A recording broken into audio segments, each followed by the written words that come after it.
So you didn't go to the Broken Oar on Saturday, huh? No, I was on. Here he is. I want to hear about this. Men. I hear it was a hot show. That's all I know. Hot. It was hot, dude. I sweat my ass off. I heard the energy in the room was off the hook.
definitely ranks in my top 3 personal performances events that I've participated in. Yeah, it was electric, it was emotional, adrenaline filled. It was fantastic.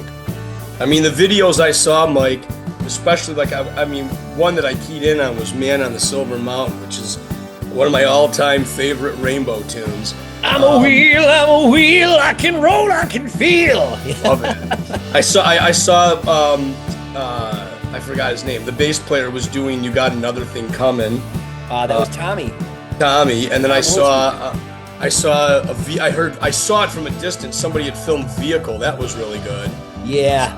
That's an old that's an old one that I used to do, when I first joined Friction. That's one of the reasons I joined Friction, because they would take those kind of songs and make them their own. Yeah. We didn't have horn players, so everything was done by Len Gork on the keys, and I just thought that was really cool. But yeah. March, man, you got to represent Chicago, baby. Love it, man. That was, everyone I talked to who went just said, wow, it was just an amazing show, and I could see where you would, put it up in your top 3 performances, because when you got that kind of energy coming from the audience, the band feeds on that energy and brings it right back. It was a packed house. It was huge.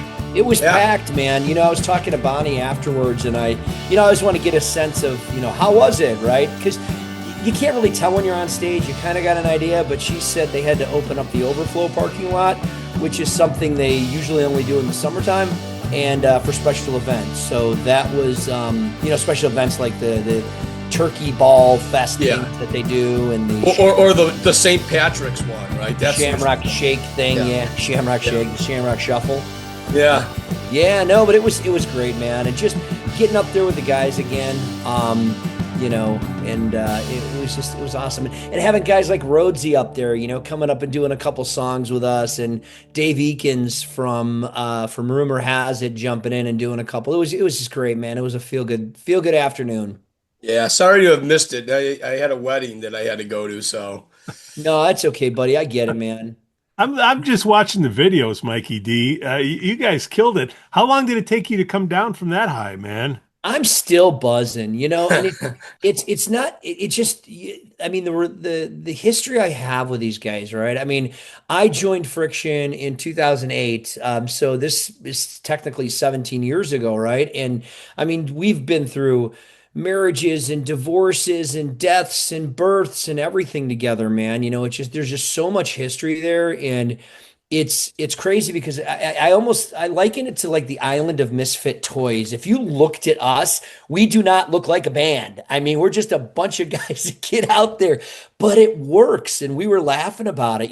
Bill Covert, who's been in music for ever. I mean, Billy has done so much. He used to tour professionally, and he played with all the hair bands back in the day when he was in a band called Raquel. And he goes, I have never had in all of my years a band like this where it just clicks the way it clicks. So yeah, it's, I'm kind of having, what do they call it? FOMO.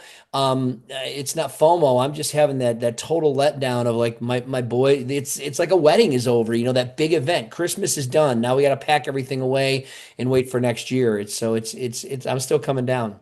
Yeah, I can imagine. Is he related to Ralph Covert? I think he's actually related to Jimbo Covert, who played for the Chicago Bulls. No, Bears. No, I think they're like third cousins or something like that. I mean, both from I think Pittsburgh, so there is some lineage there, but I'm not sure exactly. And Ralph Covert's what? Bad Examples. Bad Examples. Yeah. We'll have to get Bill Covert on our show sometime. I mean, he's the founder of the band Rock Brigade. He's got Bill Covert. We could bring him on. We need 2 hours, and he'll still use 7. He has so many great stories, from David Lee Roth to Bon Jovi to, he grew up down the road from Paul Gilbert, who was in Mr. Big. And I mean, it's just incredible the history this guy's got in music. So let's get him on the short list of guests. Definitely.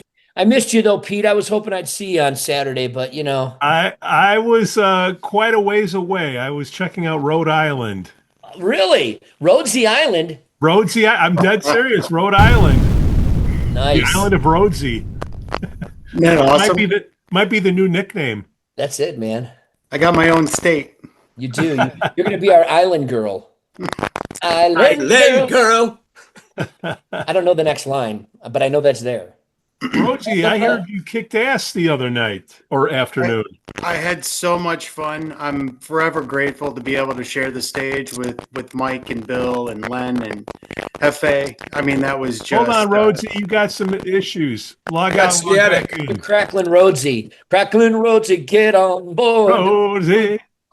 Where do I Rhodesy. come up with this shit, man? It's just like, You're high, man. You're still coming down. hey, man. What was the best song you guys did? That's Oh, got a God. video out that I can put up here. Rhodes, what was the best song we did, man? You can't ask me. Let's see. We got another Rhodesy. Rhodes. He's frozen Rhodesy. Oh, you know what? I bet he's reconnecting. There he is. Oh yeah, that's it. Is that better? Oh, Much better. Yeah. Much Way better. better. Oh. Bravo. Whose iPhone is that? I see iPhone on here too, like in the movies. Okay, got it. There we Oh, go. Hey, there you Yeah. are. Oh yeah. Hey, you're interviewing my son in a minute. Okay. Yeah, we So- didn't know we didn't know who was hanging over. It just said iPhone. So Oh, well, that's me, but I was at the show, and let me tell you, I was at all your shows. I'm always there. You probably know you're me. the one. You're the one. No. I'm the one. I'm the one that's always dancing my little butt off. So Nice. it was unreal. I mean, it's Friction blew the place down, and I was one of the people that had to park in the grass, but I was glad to do it. Yeah, well, until the rain started coming, right? Then Oh, I don't parking know. in the That doesn't grass is a bother. pain in the ass. We're from Chicago. If that's right. what bothers you, you got, especially right now, like you got to really rethink Yeah. life. Well, But thank you so much for yeah, coming out and spending the afternoon with us. I hope we gave you your admissions worth. Wait, they don't you didn't have charge. to pay, but I would have paid. It was amazing. It We was, had I such a mean, good, and then Sunday's show was amazing too. what Sunday I was heard. awesome. But I think my son's coming on at 5:30, Yeah, right? no, that's fine. Yeah. We always come on a little early and Yeah, no, that's fine. I told him, I don't want to let him do this on his own. I don't want to be like, he knows right, I'm right. on, but I He don't be doesn't like, need mommy to hold his hand. no, he lives in LA right now. So you're going to really love him. He's a very, very cool person. He was a Awesome. fighter. Yeah, got a big background in not just music, other things. So, Very cool. so I'm going to I guess go off. I'm not. Yeah, we'll continue our banter, and when he gets here, just jump back on. Yeah, I can't wait to see all of you. What's coming up for the weekend? Anything? Oh, we'll get to that. Okay. Well, Yeah, I'm actually at right now. I am at Dirty Nelly's because TJ Hall. yeah, I know the name. Yeah, he's competing right now. So he's Oh, competing at 7 o'clock.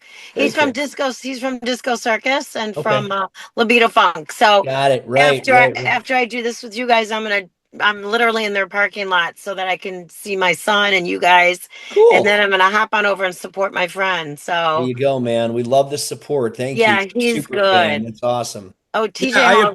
I Yeah. appreciate you came out on Friday to the mosquito show. Really appreciate that. Oh my too. gosh, it was so much fun. You guys, I had such a blast. And, we had the everything going. We had the banana, we had the washboard. Yep. Once- Yep. That's you awesome. guys rock. It was a lot of fun. Thank you so much for coming out. Much appreciated. Absolutely. So Yeah. I'm gonna let you have fun with Matt. He's like I said, you're gonna love him. He's cool. Yeah.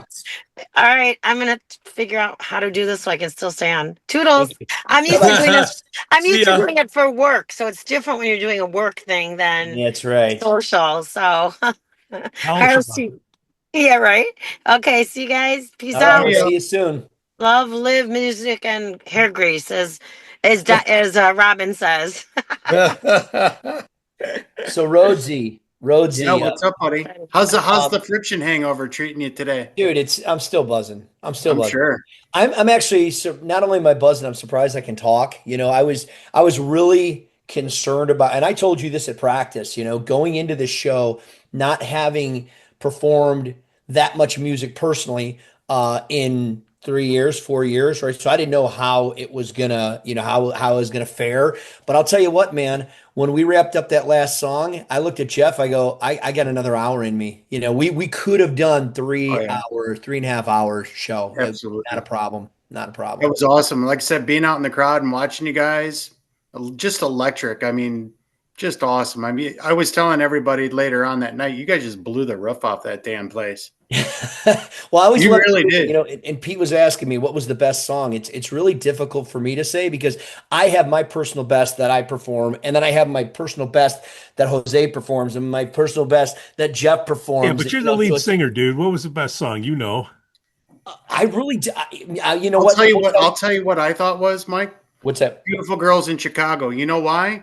Why is that? Because the people in the crowd, and you made a comment about this, they pulled out their friction shirts and Yeah, they had all the old memorabilia, and then just watching people sing your song with you. right. That's I cool. mean, it doesn't get Yeah. any better than that. Yeah, I mean, for that's a great point. You know, anytime you can get people singing your own music, your original music, that's awesome. But you know, I think personally, the song I think that got me the highest was probably "Man on a Silver Mountain," only because in Rhodesy loved you on the drums there.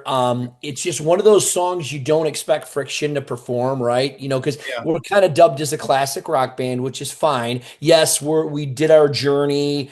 We play our Boston. We throw some sticks in there. But man, when you can break out some old Rainbow with Ronnie James Dio on the vocals, Yeah, man, absolutely. that's a head turner. So that was fun for me That was a at lot of that fun. show. At that show, Yeah, yeah. that was a lot And of of fun. course, Stranglehold. You know, Jose kills that every time. It Jose just kills everything.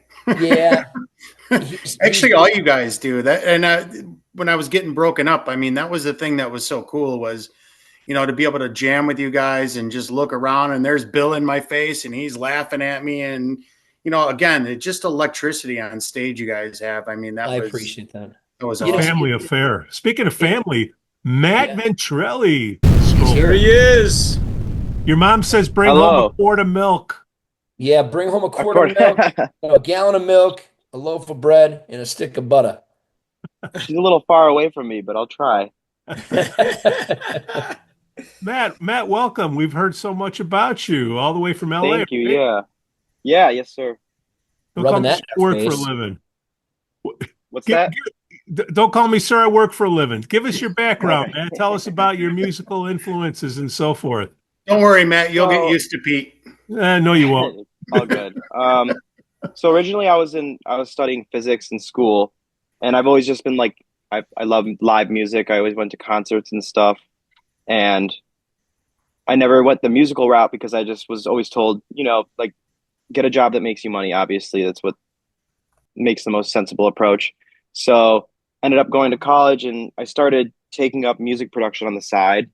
So nowadays a lot of things are made in Ableton, which is like a music software. There's other ones, obviously. I'm sure you guys might be familiar with some of them. There's like Pro Tools and FL Studio, but I started doing that on the side throughout college and then graduated, was working full time as an engineer, and it was hard to find time to work on music, and that was my passion, and that was kind of like my reason to exist. Like my work wasn't my passion, and it was just like a means to an end type of deal. So I was struggling with time management because working a 9 to 5 and then learning all the software to make music was going to be a lengthy process, and I started kind of late. I didn't start doing this until I was like 22, and I'm 26 now. So I'm very impatient. So I wanted to like speed run the process. So eventually I decided to save up money and move out to this school called Icon Collective out in Los Angeles. And it's a music production school. And it was the best move that I've ever made. It was one of those like YOLO moments, as my generation would call it. Um, I switched from full time at my job to part time. They let me stay on just working remotely, doing software stuff, which was super nice of them. And I was very blessed for them to allow me to do that. And it's been an insanely amazing experience. The school has like brought people from, like, I have friends from South Africa, from Czech, Australia that come from all over the world just for this school because most music schools will teach you music theory and instruments and stuff, but nowadays it's like a lot of it's on the computer and a lot of it's software, and there's not many schools that are like oriented for that. So, um, this school was one that I had my eye on. It's like one of a kind, and I went there for a while, it's a 1 year program, and met a lot of cool people. Teachers are awesome there. The studios they have are super nice. Going from like learning physics to learning music was very much a culture shift and so much more fun. Like, don't get me wrong, I love math, but like learning learning music and then being able to hear how it's applied, like, oh, this chord progression sounds nice on the ears, and it's like you can't explain why. It's kind of a weird concept, but it's like it's awesome to see it like in practice rather than physics where it's like a lot of it's theoretical and all math, and you don't really see the fruits of your labor, I guess, in a way. So it's been a really awesome experience, and I'm really enjoying myself. And um, my school actually shut down, so this was like a big wave in the EDM community, I guess you can call it. But Icon Collective is a very well-known school in the EDM community, and there's big artists. I don't know what your fan base is like or who listens to the podcast, but there's big artists like Nightmare, Slander, Jaws are some of like the bigger names that headline some festivals in like Chicago or around the country, honestly, that people might recognize. And they went to this school, so everybody knows it by like association of those individuals. And it closed down. Like I was 3/4 done with the program, and then it shut down. I don't really know why. There's obviously speculation and rumors about like, oh, they shifted ownership, whatever, what have you. But I got what I needed from it, which was like the connections and the base knowledge of where to go from here. So I'm glad that like at least I got 3/4 of it, you know? So I feel like I got So what I you're needed from it. so Matt, you're just doing strictly EDM music, right? That's what I mean. When we have a little bit of a background on you, it's only EDM, right? At this Yeah, point. I Yeah. yeah, but there's like also like plenty of subgenres within EDM. Like I like garage and dubstep and drum and bass, like Yeah. within that umbrella. Yeah, that's good stuff. That dubstep is based off of the reggae, and Yeah, reggae yeah. dub. Yep. Yeah, yeah, good stuff. Like plenty of my friends were in music. Like when I was in Chicago, a lot of my friends were also producers and also starting their projects in Chicago. Like I don't want to start my project here in LA because one, I just don't really align with the specific scene as much as I do in Chicago, and I just feel much more connected to Chicago because I'm from there. So I'm gonna move back to Chicago very shortly here, and I'm going to start my project. So I'm going to take everything that I learned. I'm going to start releasing tracks and start actually hitting up like promoters and bookers to get booked for shows. Well, we've got some big EDM shows in Chicago. We have the one that happens every Labor Day weekend. North Um, Coast. Yep, North Coast, which actually I've been to North Coast, and when I was at North Coast, it was sort of a mix between EDM and live bands. I mean, I saw Yeah, Widespread Panic, and then I'd walk to another stage and I watched, a DJ who was spinning music, and it was really cool. Very, very diverse, but now North Coast is almost exclusively EDM. almost all EDM. Yeah, they And really don't do, yeah. I honestly like the festivals that are more mixed. Like the ones that I like, there's specifically the one that changed my brain chemistry and like made me realize I wanted to be a producer was Gem and Jam, which is in Arizona. Have Yeah. you heard of it? Yeah, Sounds and like that's and yeah. it's based around String Cheese Incident, right? Yes, yeah, yeah, Yeah, yeah. so I'm So a it's like big I like string the cheese guy. okay, Yeah, yeah. yeah. So it's You like couldn't half tell EDM and you couldn't tell by looking at me a huge string cheese incident kind I of like guy. cheese curds. Does that count? It does, but the string partially. cheese incident's a little different. And I Yeah. gotta tell you, they have done a great job in bridging the gap. I saw them. I've seen them probably conservatively 40 times, but going to like festivals like Halloween down in Hmm. Florida. I haven't been to the Gem and Jam, but I did see it. And a lot of times they're one of the few bands, and then they'll bring in a lot of DJs and stuff like that. So it gives a very diverse. I mean, I've seen bands like Grizz and Riz and Rez, and I don't even know all these names. No, All you I know got a is my head was yeah. pounding after it. Yeah, you got to have earplugs because that music can Yeah, get real loud. it was heavy duty. So I Yeah. was born and raised in the northwest suburbs of Chicago, and that's where I gained my love for music is going to shows in the Chicagoland area. and I found a school in LA, and I moved out to LA to go to the school. And I plan on moving back to start my project with the newfound Nice. knowledge and the newfound connections that I made here What and growing suburb from did you there. grow up in? You said Northwest suburb. What suburb, Matt? Yeah, Vernon Hills. Okay. Good deal. Neighbor. When did you move out to California? What? When? When did you? Yeah, when? A little over a year ago, Okay. October last year. So yeah, pretty much a year exactly. Right. So do you get back here at all, or are you pretty much? Because I actually lived in California. I lived in the Bay Area. I moved out, Oh, right nice. after high Love the Bay. school. Yeah, it's a lot different than it was back in the 80s and 90s, man. But I bet. Yeah, LA, I feel like had its heyday in the 80s. It's kind of it's gone it's downhill. it's all kind of cheap. Yeah. So there's definitely a Yeah. culture shock. When do you think you're going to be finding your way back to the Chicagoland area? Another year or so? No, probably in the coming weeks, like very soon. Oh, Yeah, very cool. Very yeah. cool. So I'm not really plugged into the EDM scene. I'm more of a What of is a EDM rock. anyways? EDM, It Electronic drum stands. dance scene? music. Yeah, Yeah. electronic dance music.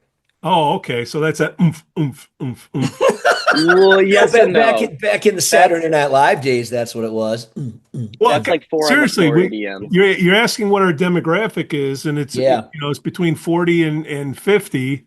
So, There's a lot of people at the shows that I go to that are actually in that age range. So it kind of just depends who's listening to the music, because like it's music is universal, like it doesn't have to be. There's just new ways to make certain sounds and make things cleaner, or like some people like the sound of like a really thumpy kick that's acoustics are perfectly tuned, and you could like kind of simulate that within the computer. And I know like for some people it might feel like, oh, you're taking away from the music, and like that's valid, but like there's also instruments that can be incorporated into it, and it's just kind of like advancing what we can do with sound waves, because everything at the end of the day is just a sine wave.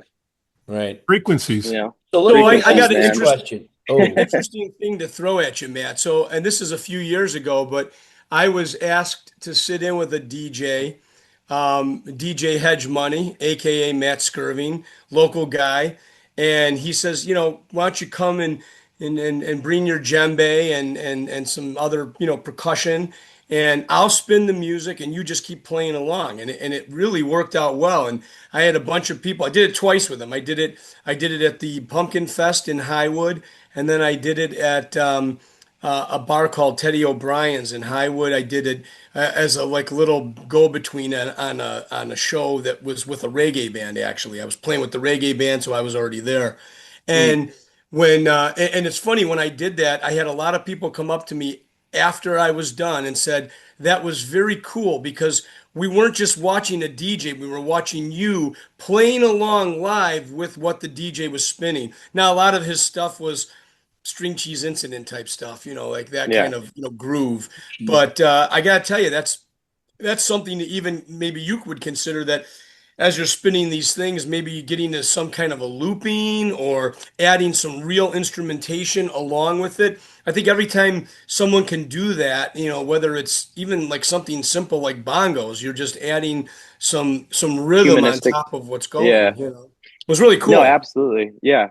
And I feel like there's definitely more of that push in the EDM scene as well nowadays. Is like there's some artists like Daily Bread is one of them. Grizz, like you mentioned, he plays the saxophone also with his set. So just the Yep. combination of the marrying of the two technologies Yeah. is really satisfying, and people love to see that because it's like Yeah. puts a little more of a Chromeo too, right? Chromeo kind of does that. Even though they sing, right? yeah, Chromeo's got a DJ, but then they also play some instruments, and right, I just kind of like thinking about the bands that I listen to, and like. yeah, Let me ask you this, Matt, man, and Matt.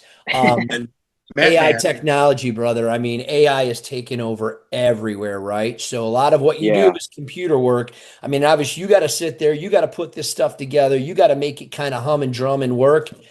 Are you feel threatened by AI like a lot of other musicians are? Because, it's kind of, it's, I'll let you answer the question before I say the next piece. Yeah, yeah, honestly, yes. And it's scary, and it's I pay very close attention to AI. I listen to podcasts about what's the next up and coming thing, because it's hard to keep track because it's moving so fast, and So like none fast. of us are ready for it, and it's scary, and there's a lot of blowback like when I don't know, like last week, OpenAI just dropped Sora, which is like a video streaming thing that uses AI, and you could just be like, make this person do this crazy thing and Right. have the audio, and it's getting really, really good, like to the point where you can't distinguish between like what's reality and what's not. They got a lot of blowback from that, and they like pulled back on it. So I hope that there's going to be a culture shift on that, because I think that, and I think a lot of people think the same, that the arts should not be touched, because like that's the whole point. Like if I can't have music, that's like the one thing that like I do music because it like makes me feel my existence is like validated. Like this is Mhm.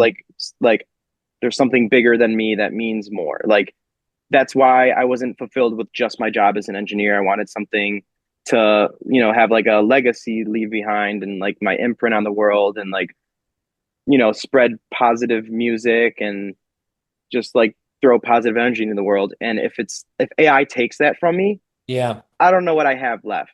I I would don't. I would almost think that you're at more of a disadvantage because you're in electronic music, right? Yeah, You're already dealing in the computer world, whereas you take someone like Chris Rhodes and Bongo Mike, who are using their rhythmic skills to drive that sound, right? right. Um, like the old drum tracks, you could always tell when it was a drum track, drum machine versus a live drummer. That's Yeah, kind of changing a little bit, right? But yeah.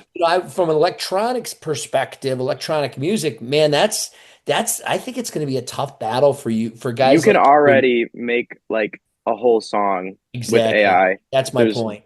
this app called Juno, but like Yeah. it's clear, it's still at the point where it's like clearly AI and nobody made it. And also like the community is very tight knit. Like we're very strict on this stuff. Hmm. And if you get caught, or like people will know, like you can't just make it in the community out of nowhere. Like you have to have, you know, uh, other people that You have pushing to your steal it from music, or somebody else, like sampling.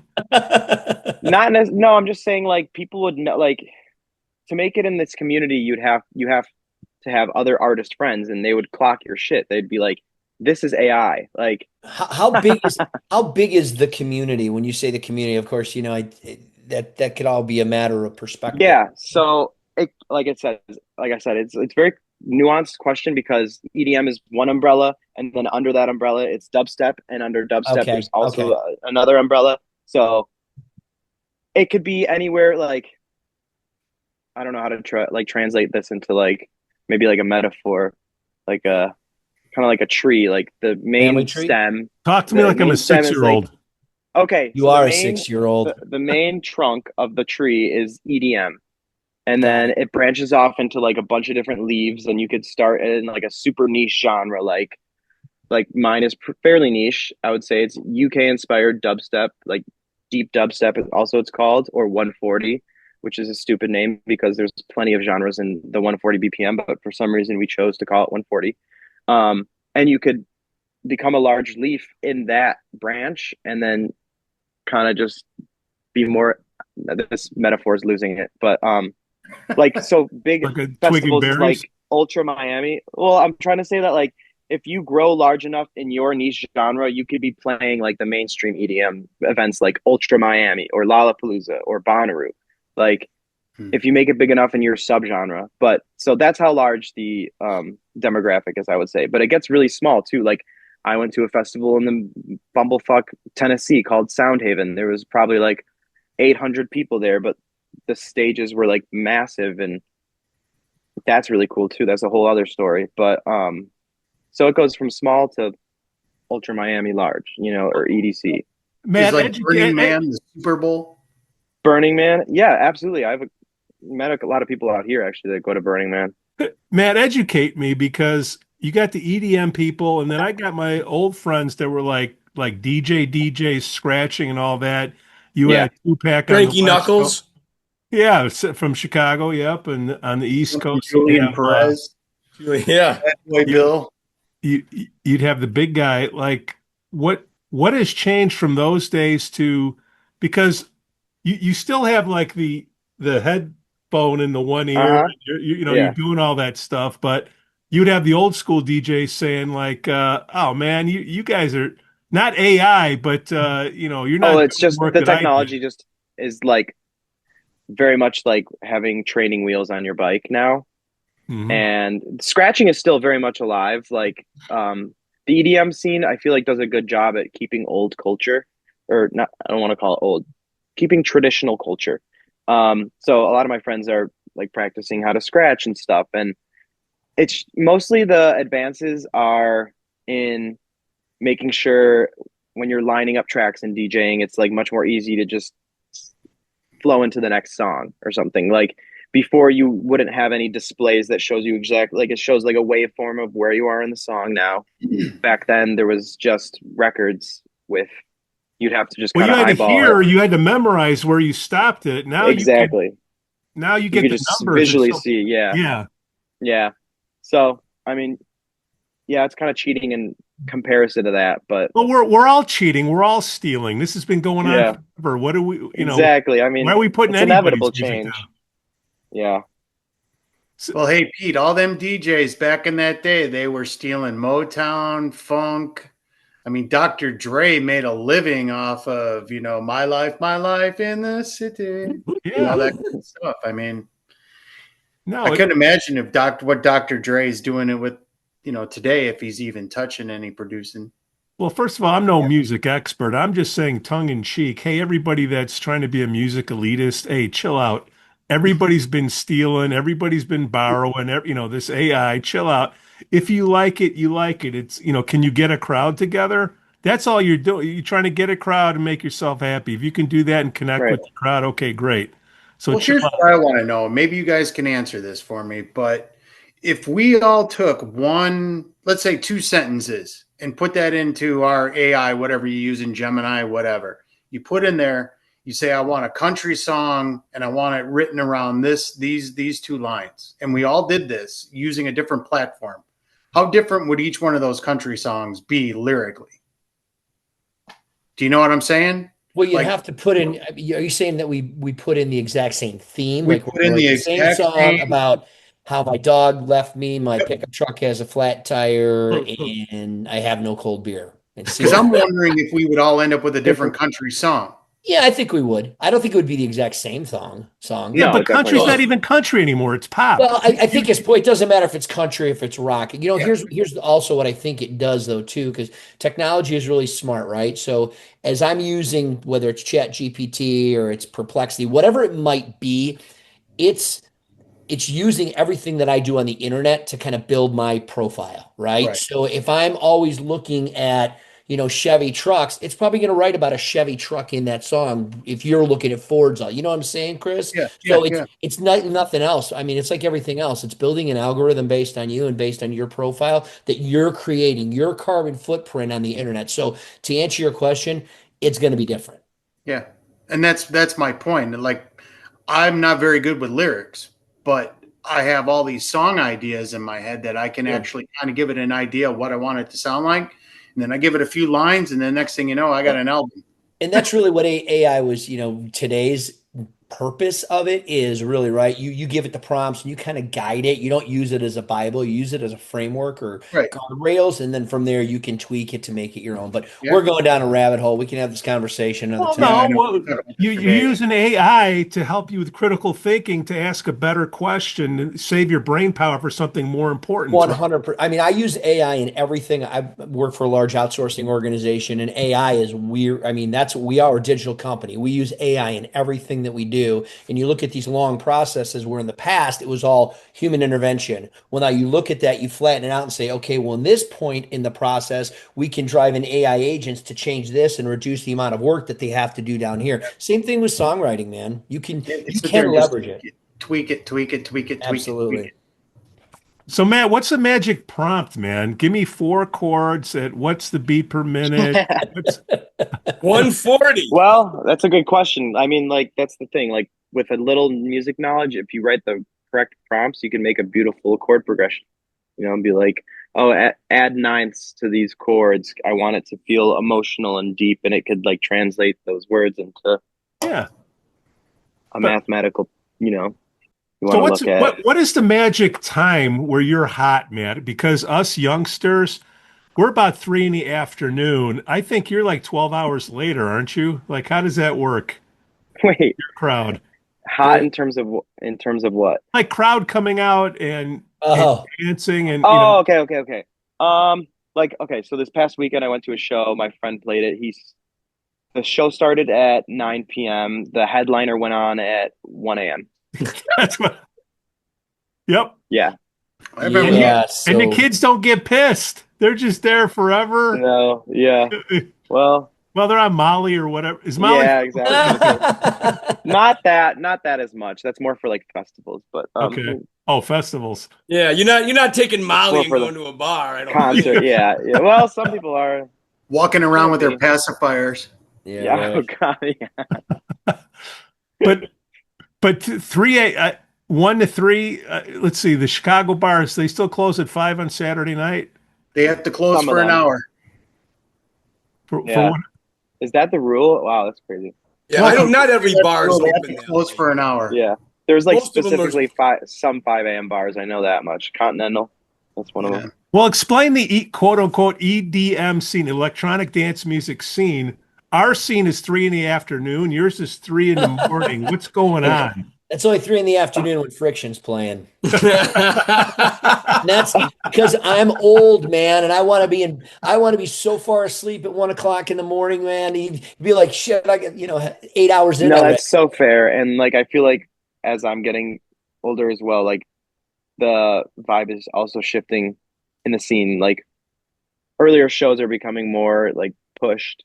So we're like, we need more earlier shows, or especially if it's like an outdoor show, Yeah. those will obviously end a lot earlier and like because they're becoming more popular. So I think eventually there's going to be a shift because like I don't know, EDM is kind of like started in my generation, kind of not really like it was still a thing like 20 years ago, but like it hasn't really became as mainstream as it is now, obviously until now. But there's going to be like a little fork where maybe they have some shows that start earlier, for people that are like my generation, or for the generation below me, they'll have later ones, The mullet, dude. I love it. Talk love about it? the mullet. Yeah. I don't know. I Harder. moved out to harder. Thank you. Moved out to California. I wanted to switch things up, and I was like, "Fuck it, let's try a mullet." Yeah. So Mikey D used to have a mullet. I used to have a Hell mullet. yeah. I think, So, I think here's what we're Pete- gonna do, Pete. We got to get Let's the mullet go. pictures on to coincide with our guy Matt the mullet. Matt the mullet. So Matt, getting back to the 3 a.m., like how does that crowd work? Because obviously I'm sleeping at that time. And Right. when I was up at 3 a.m. in the bar business, I was working. But like, what is I kind of envision like Smart Bar over at Metro going down that type of scene, or Neo, or Yeah. I mean, I don't know how to describe it. It's just like a concert, I guess. So, And but you some of them also are in like start bar later. scenes too. You're Sorry, what? starting later, right, man? I mean, that's Yeah, that's what it exactly. comes So, down to. like- I mean, we're going out at 8 o'clock because we want to get our night started. But the younger generations are probably They sleeping don't go out till till like 10. 11, 10 get there. o'clock. Yeah. 10:30. but And they're why not. get out there early, right? The shit's Yeah. not starting till 1 or 2 in the Well, morning. Mike, it's like that at the Vixen. The band plays till like 10, and then all the 20 somethings are just waiting for all the old people to get out. Yeah. Yeah. Then I just feel creepy. Yeah, we got to get out of there. We can't stay. And Yeah. I'm just creeping on the 20-year-olds. Not good. But can the bars rely on bar revenue? Because I don't think they're drinking, are they? Are you kids drinking? Yeah. Oh, all right, Yeah. all right. I mean, there's some people that don't and just do Well, I thought Well, there's weed, sugar. THC, that too. yeah. Okay, That all too. right. So, It's a mixture. Everybody has their, what they like the most. There's definitely. well, I'm a bar Lots of owner. I'm trying to drinking. figure out how to make money bringing you guys in and staying Where's up. your bar? No, Huh? because I can help with that. Where's My- your bar? My bar is right here on this podcast. Oh. Wait, Okay. hang on, mate. You got to Well- give Matt the background. Pete used to run Cubby Beer North, right? No, Cubby Bear in the City. Cubby Beer in the City. Yeah. Cubby Beer in the City. Okay. And this was like early '90s before you were born, and the Chicago music scene was going on. That is my framework, and I get back into it a little bit, and I'm Yeah. trying to see how I saw how the DJs worked, and then now I see as electronics come in, You have Mm. less of the old school turntables. You have the new stuff and the crowds that are coming in. I'm just trying to figure out if I'm going to do an act like yours, and I got to figure out the cover's got to be high. I'm concerned about, the drinks, that are coming in. How am I going to make money with it? That's why I'm asking you about that scene to help, when you come in and get you booked on the show. What you're telling me is your crowd parties. All right, we can Oh make yeah, some. we still drink. Like drink tickets would be flying. You like or you'd be selling drinks, then no Yeah. problem. But yeah, there's obviously cover tickets. And how long is like the set? Typically like hour 15 each person. Oh, nice. That's Yeah. And you book 2 or 3, and you yeah. got a full Okay, night of entertainment. I get it. Yeah. Yeah. How long are your guys' sets? What do Three you hours. 3? Yeah, 3? well, Oh damn. it depends on the show. Like, obviously when you're the only band, like last Friday when we played, roughly 3 hours, give or take, 2 hours and 45 minutes, but we're taking breaks in the middle of that. But I Yeah. think Yeah. most bands, like Matt, you've been at festivals, most of these festival time slots, even for the headliner, 2 hours is a lot.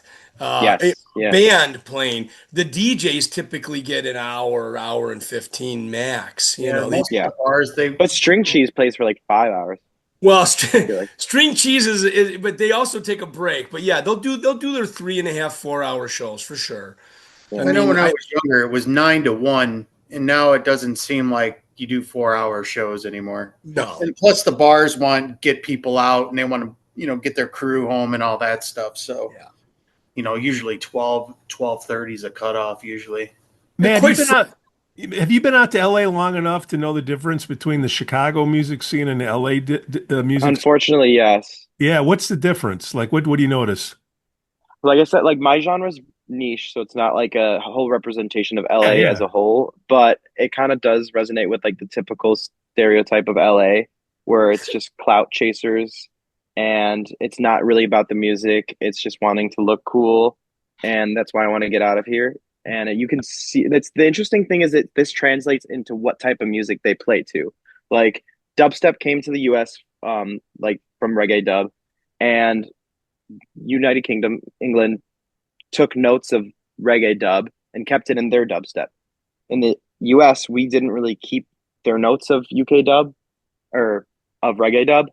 And what I like in it is Chicago has more of the reggae dub vibe still in it. And in LA, we just like Americanize the hell out of it. And I don't like it.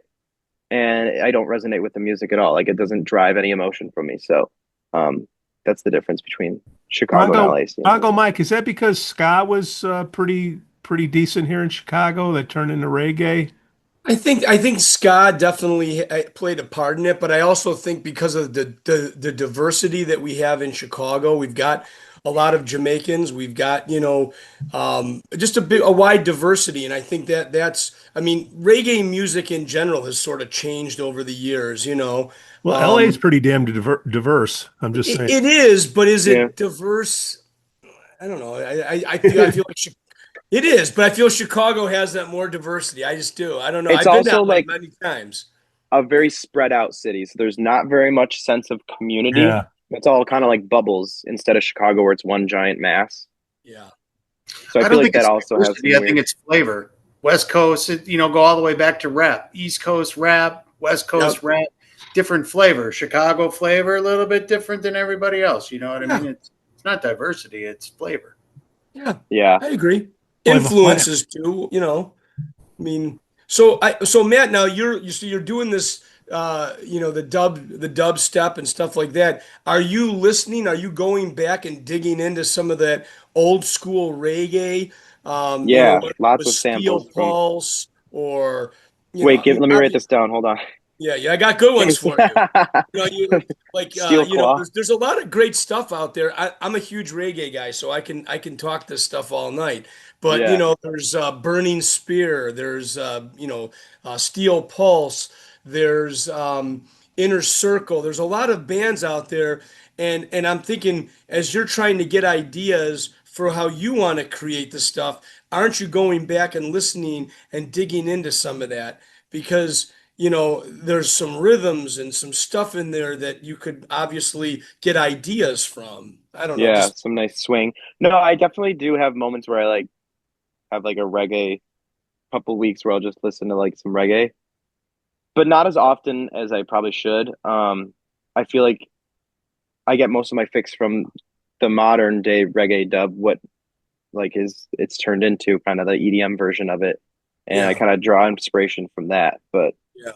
lots of my samples will be like old MCs saying things on the mic from, you know, Jamaica in the 80s, and people sample that stuff a lot. Bongo Mike, you got any really important questions to ask? I always got important questions. I got, I have a whole list of things that I could talk about. Like what? So before I get to before I Okay. ask the real easy question, we're going to ask Matt some fun questions Okay. first. So Matt goes to the festivals. Everyone knows Bongo Mike goes to the festivals. I've been to Yes. Bonnaroo. I've been to um, I don't know, I've been to so many of the damn festivals over the years. Matt, your favorite festival? What was the festival? I mean, I know you talked about Gem and Jam, or Mm. Jam and Gem, but like, what was it like? I mean, have you gone to some of those larger festivals, and what was your experience like when you did them? I like the smaller festivals. I have gone to the larger ones, but like Gem and Jam, I would consider a smaller one. It's because it's more intimate. Like the artists that are playing, they're just like walking around the festival and hanging out, and there's like plenty of room to dance. Like the larger festivals, like I guess Lollapalooza or EDC, they're much more crowded, and then you're just kind of like sardined and like miserable and having to pee, and having to Surf pee in, is a whole surf out. mission. Yeah, so that's kind of terrible. But the smaller festivals are amazing Yeah, because then not only it's like not only music do they have, but they have workshops, and like you can go into painting and yeah, learn a random flow art or something, yeah. which is also another thing that's very common in like the EDM community. I don't know, I'm sure there's like versions of it where your guys's festivals, but like flow art where people do. You heard of like poi Yeah, or yeah. yeah. So there's like newer versions of that stuff. There's like the kendama, which is popular, and then like now there's like a flow star. It kind of looks like a pizza, and you throw it up, and it just spins on your finger. That's a fun one. That one's fun. But yeah, flow art's still like alive and well, I think.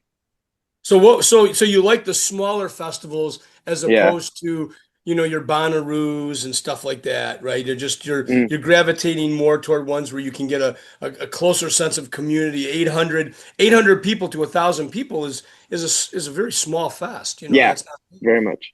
Yeah. I mean, you're gonna probably meet everybody at that festival at some point. Exactly, yeah. Um, have you ever done silent disco? I have once. I didn't love it.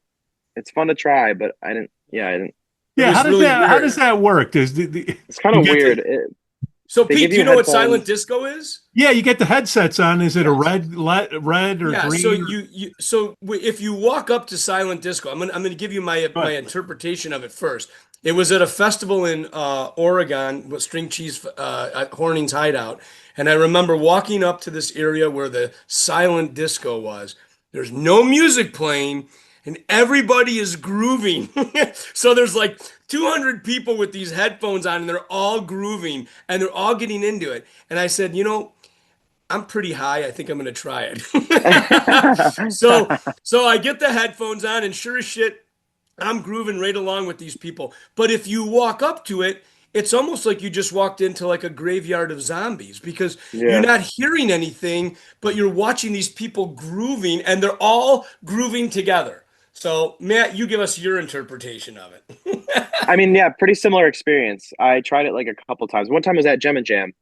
Um, so you just get a headphone and there's like three channels that you could switch through. One will be like drum and bass, and the other one's dubstep, and the other one's house music, and you could just Yeah. switch it. Like I'm on the green channel or whatever, Yeah. and then Yeah. I don't know. For me, I feel like it's like a try it out with your friends for 30 minutes and then go back to the live performances. Yeah.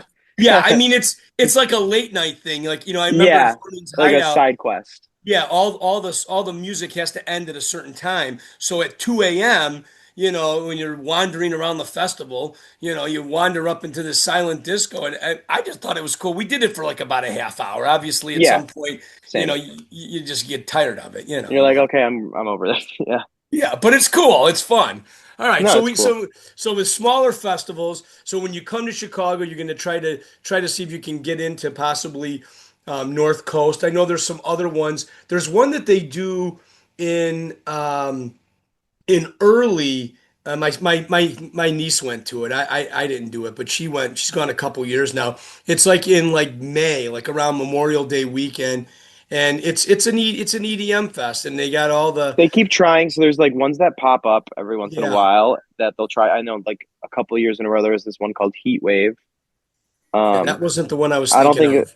it didn't last. So I There know there was was something else that they did, and they had it at Toyota Park, and I know my niece went a couple times, and I was it was even this year they had it because one of the girls in the office, she's about 28 or 29. in May. Hmm, Yeah, it's like in May, okay. and it's got all the big names. I mean, the names that they had on there were people I've heard of. It wasn't. Mhm. I mean, not every one of them. There's a lot of names I haven't heard of, Yeah. but like Infected Mushroom. Okay. I've heard. Yeah, I've Yeah, seen I them. saw those guys. I saw Yeah. Infected Mushroom. Yeah, and that was in Salem, Missouri, and very. It's not a small fest. Probably had about 10,000, but it Yeah. was. Infected Mushroom. They actually make software for um Ableton, like the music software that I use. They actually make plugins for that.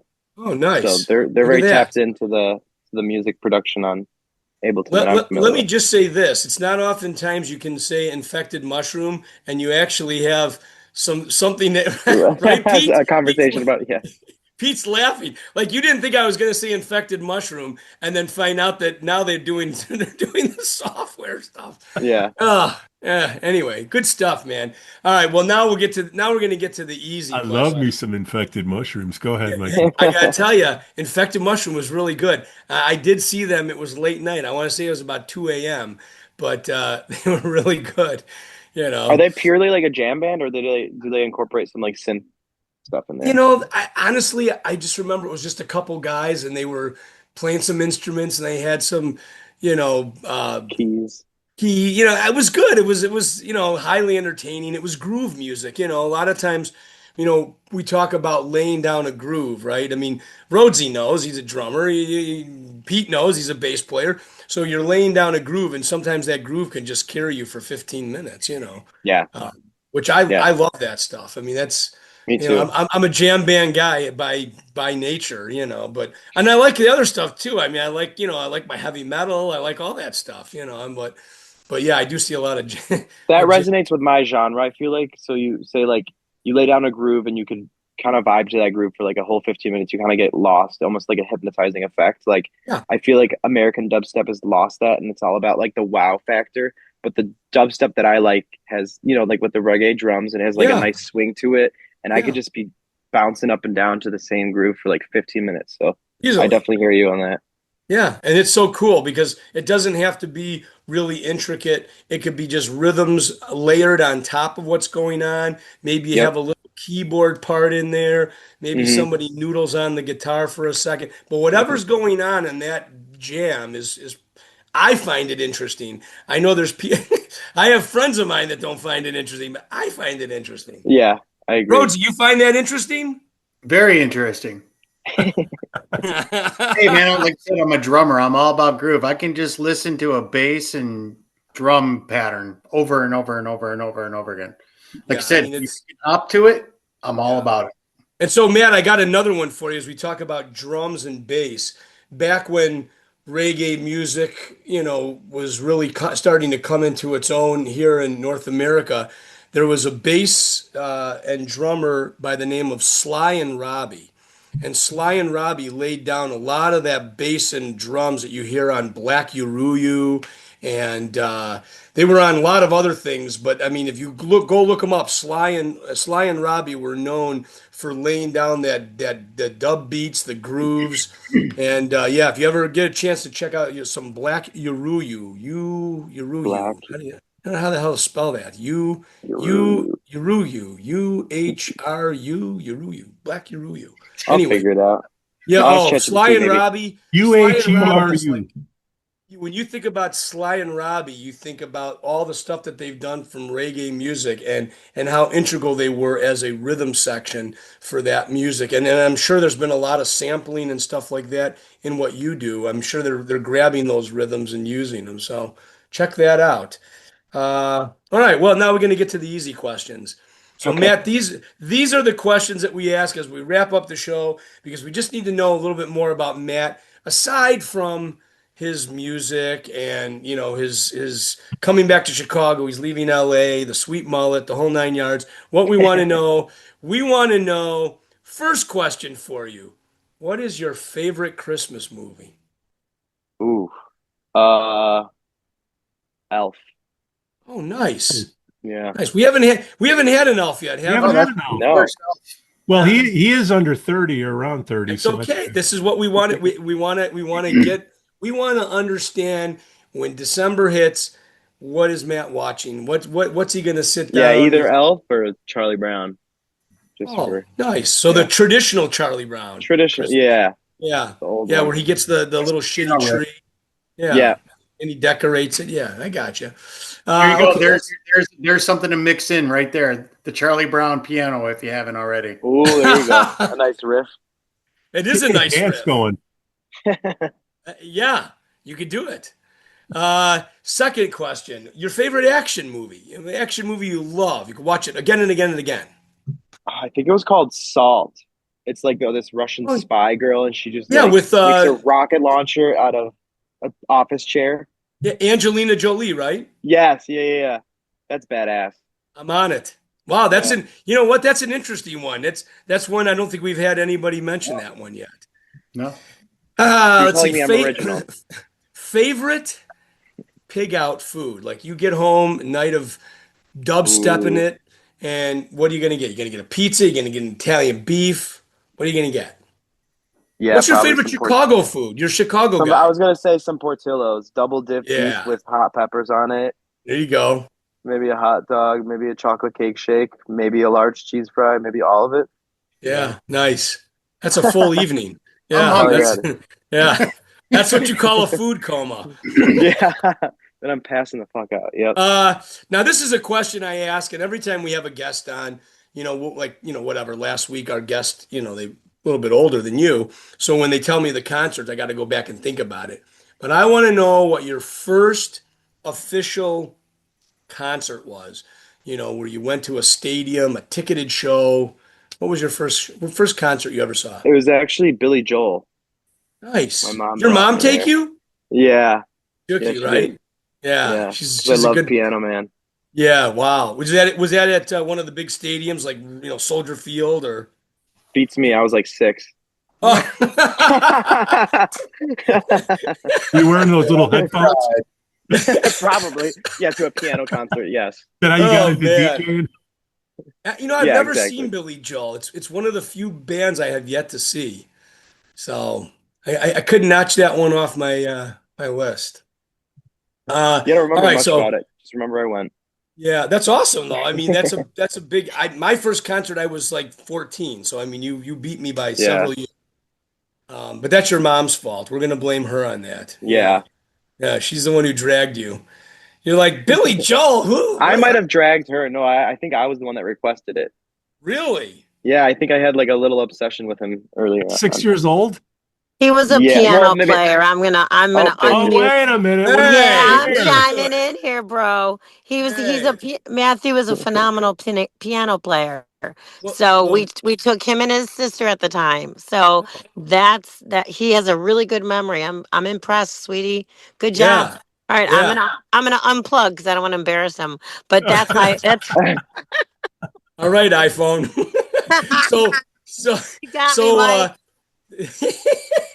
so you can actually play piano and keyboards. So now you're adding that stuff in when you're creating, right? I mean, it's not Yeah. just right. No, that's Yeah, cool. so the notes I don't play in, I mean, a lot of people just you could like use your laptop as like a keyboard now in the Yeah, software, but also yeah, there's like these MIDI instruments. There's these little yeah, mini keyboards. I want to get like a full keyboard when I move yeah, back to Chicago. Once I'm more sedentary, I'm moving all over the place. So to buy equipment is hard yeah, because I'm always moving places, and that's Yeah. yeah. So definitely like Understood. Yeah, incorporate some instruments. I want to that's learn the very drums cool. too. You could create some really cool stuff with that. Absolutely, yeah. Adding that stuff in. Last question for you. This is Pete's favorite question. Pete always wants to know this. Oh God, Pop Tarts, love them or hate them? I'm super indifferent on Pop Tarts. All right. Like Listen, extremely into. all right. Your favorite Lunchable. Oh, the ham and cheese one, the processed ass ham, Mm, yeah. whatever the Yeah, hell that is. look at It's so Chris's good. smile. Process ass ham. Yeah, whatever the hell that spam circular thing Compressed is. It's love. so good. Have you ever had deviled Compressed ham? Have you ever had No, deviled but I've ham? heard of it. It sounds scary. Yeah, It's like comes in the can and it's yeah, yeah. it comes in a can. It almost looks like Oh, cat food, and you Gross. yeah. spread it on the bread. It's pretty good actually. Throw a little piece of lettuce on there. Not Mm. bad. I mean, I'll trust you on that. yeah, how Yeah, about I'll take your spam? You word. ever had your spam? bongo. We'll take your word. I do like spam. I like spam masubi. I'm You know, they spicy. put it on the rice cake. Yeah, look at that spam musubi. It's like Yeah. it's like a sushi dish. Yeah. Love It's it. delicious. All right. Well, Anyway, that's all I got for you, man. Those are the questions. Well, I'm going to Thanks, say this guys. for because I know we all kind of feel like this.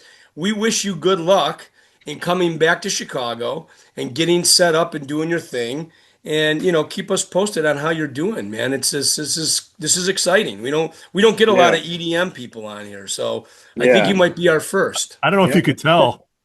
It's an honor. It Yeah. is. It is. I don't know Well, about thank you that. so much for taking me on Yeah. this podcast. It's been really fun, and I learned a lot from you guys too. I have this whole running list of reggae dub You stuff to let me check out now. now. I will. Yeah, Hey, you let me know I might anytime. request some more. I Charlie Brown, literally man, have a I'm telling website. you right now, I want to hear Charlie Brown in there somewhere. I might ask for some drum solos too, some breaks from you, some aiming breaks or something. Yeah, Yeah. absolutely. so Matt, before you're going to come home and you might want to get a gig, how can people like club owners check out your tunes, see if they want to book you? So I've music on SoundCloud or Spotify under the name Betrel, Betrel. There's a period at the end because I thought that was necessary. But yeah, check me out on those socials or All yeah, right. that's pretty much it. Check your cell phone for Instagram. Mr. Odesti giving you a call.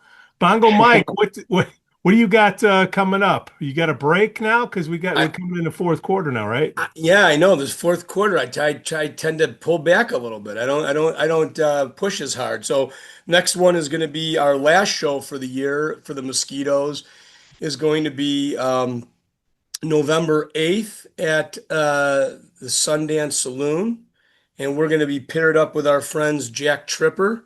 So that'll be a night of classic rock. And then later in the month of November, I have two soundtracks of a generation shows, and we'll get to that as we get down further. But that's going to be at the very end of November. And I got to make a mention here. So our podcast has been going what about 2 years, year and a half? What are we at, Pete? We're getting a year and a half, I think, there, Bongo Mike. So year and a half we've been together doing this. Matt, you're part of the early part of this, and Hell yeah. Rhodesy obviously is our co-host. We are actually going into the studio this Sunday night, 7 to 9 p.m., and we're going to be sitting in with Bus Stop Blues, which is the podcast that is done by Kevin Purcell and Road Bill. So a little promo ahead of that. We will be on their podcast, and they're going to come on our podcast when Beth books it. So yeah, that's the I'm scoop just on gonna that. say Kevin Purcell is unbelievable. So I will definitely Do be trying to you? watch Is that. that God? Is that Yeah. God? Where's the voice coming from? So hey, I got a question for you. Do you know that he's got a podcast, Andra?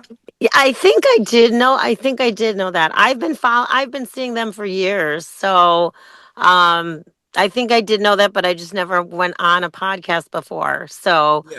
Do you I'm do you know who Road Bill is?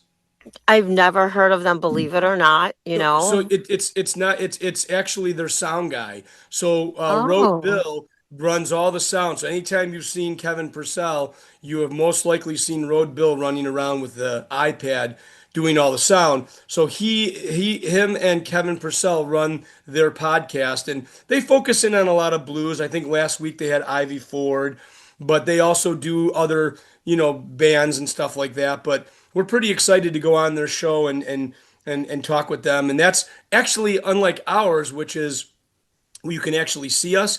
Theirs is an audio, not a video. So Now they have a Make it couple better bands, meeting. right? It's Kevin Purcell and the Night Sweats or something, or in well, the yeah, well, Night yeah, Burners, and then yeah, Kevin Purcell, right? yeah, and then he's got Rose Hill Revival, which is a Okay. Allman Brothers tribute, and Oh, then oh, he has seriously? yeah, and then he has another one that kind of does a little more, I'm not going to say country, but a little more kind of funkier. I forgot the name. I saw him at Nashwood in Highwood this past year, and he was a Oh, lot right. different than his blues stuff. He changes it up quite a bit. So, Nice. yeah. Anyway, Chris so Rhodes, that's just a Chris Rhodes, drummer for hire. Big fan of drum tracks. What do you got coming up? Actually, I don't have really anything. I got something coming up in a couple weeks. I got to confirm, but Okay. right now, I For hire, actually am. where do we send people, Chris? And that's my problem right now. I've learned so many songs this year. I'm not sure what the hell to listen to because I don't have anything to learn right now. You're a two-legged jukebox. wait. Wait, aren't we doing a Steely Dan thing? That's in the works. It's in the works. I got to talk with my man Barry. We're working on the set list and all of that stuff. So I will say I got a Tesla project coming. So in the next couple of weeks, we're going to be getting together to see what we got. And I'm telling you that if that comes together, that's just going to be badass. Looking forward to it. All Yeah, me right. too. Matt, Bongo, Mike, Rhodesy. Matt's mom, wherever she went. She's iPhone. there. She's iPhone. there. Mom, iPhone. say hello to your mother. I'll see you guys. All right, Sorry, my guys, take dog's care. Bye. attacking a squirrel. Thanks for having me.